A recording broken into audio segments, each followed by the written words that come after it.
Bonjour, mon nom est Mario Loubier. Vous est-il déjà arrivé d'avoir à répéter le même message, la même critique, la même instruction 2, 3, 4, 5 fois à un employé, un collaborateur, un patron, une patronne, un conjoint, une conjointe, ou même à vos enfants? Eh bien, si c'est le cas, aujourd'hui, la chronique va particulièrement vous intéresser parce que, grâce à son livre Soyez fiers de vous, l'auteur Ken Blanchard décrit la façon de faire, de cesser d'avoir à répéter de cette façon-là. Eh bien, il y a tout d'abord quelque chose que vous allez être forcé d'admettre, c'est que même si vous pensez que c'est l'autre qui a tort, l'autre qui ne fait pas ce que vous lui demandez de faire, peut-être que votre façon de communiquer est défaillante. En fait, selon les recherches, 80% du temps, du résultat que vous obtenez avec une interaction avec quelqu'un dépend uniquement de votre façon d'interagir avec cette personne. Donc, M. Blanchard, à travers une allégorie d'éleveur d'épaulard, l'animal marin le plus dangereux qui soit, eh bien, c'est des bêtes de foire, des fois, comme à Maryland, par exemple. On les élève et puis on les fait faire à peu près n'importe quoi. Je vais vous dire quelque chose, du peu que j'en sais des épaulards, c'est que s'ils font pas ce qu'ils demandent, tu vas pas en arrière pour leur donner une claque en arrière de la tête parce que tu risques de manger un méchant coup de queue. Donc, M. Blanchard nous propose, dans le fond, une façon beaucoup plus simple, un peu à l'image, comment on fait pour élever des épaulards.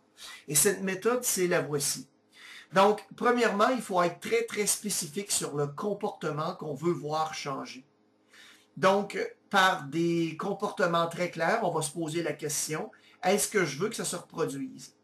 Et là, vous voyez qu'il y a trois chemins différents. Oui, on dit de renforcer. Non, on va être neutre ou bien il va y avoir une punition. Si vous voulez, on va commencer d'abord par la punition.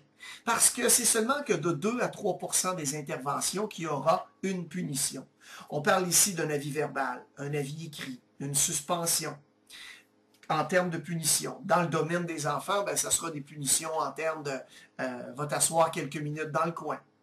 Mais seulement de 2 à 3% des cas.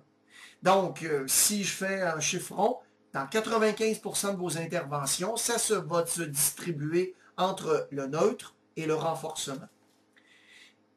Il est forcé d'admettre qu'aujourd'hui, dans nos entreprises, dans nos familles, hein, on parle pas mal plus souvent quand on a des critiques à faire que quand on est pour vanter des bons coups.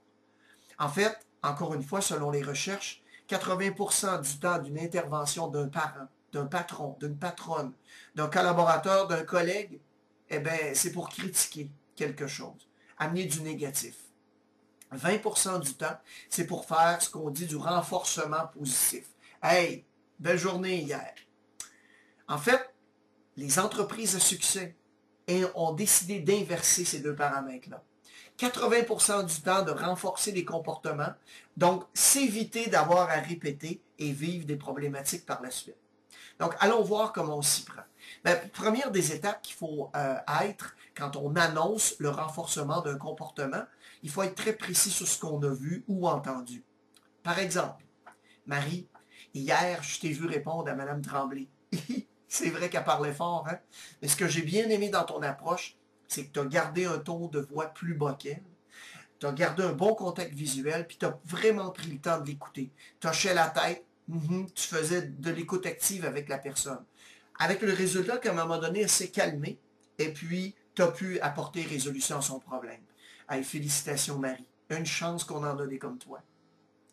La deuxième étape, si la personne ne fait pas ce que vous voulez qu'elle fasse, de la façon que vous voulez qu'elle fasse ou avec la constance que vous voulez qu'elle le fasse, il y aura 4 étapes à respecter. Mais même, je vais me permettre d'en rajouter une 5e. La première étape, prenez le temps de vous calmer.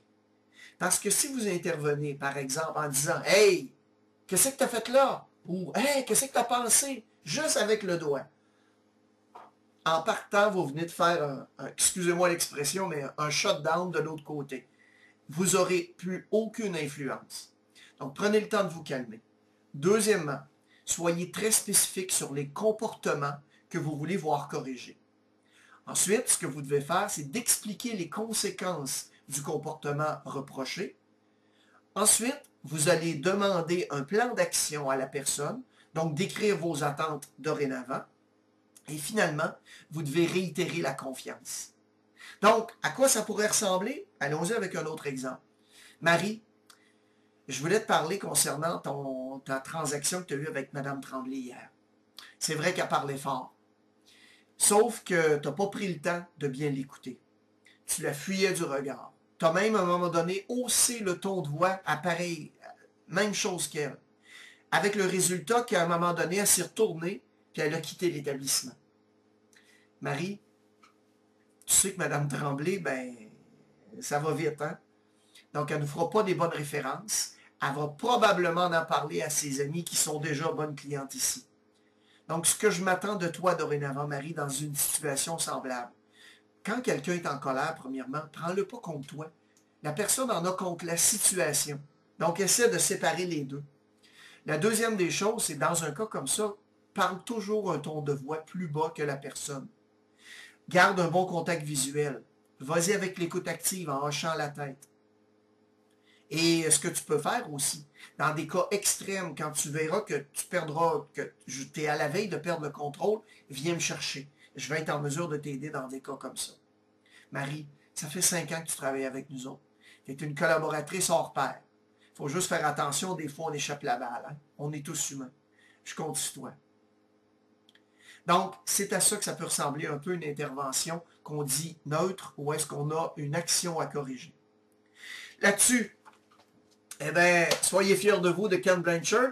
Visitez le site Coaching Leadership ou marioloubier.com pour en savoir un peu plus sur nos chroniques. À la prochaine et soyez fiers de vous.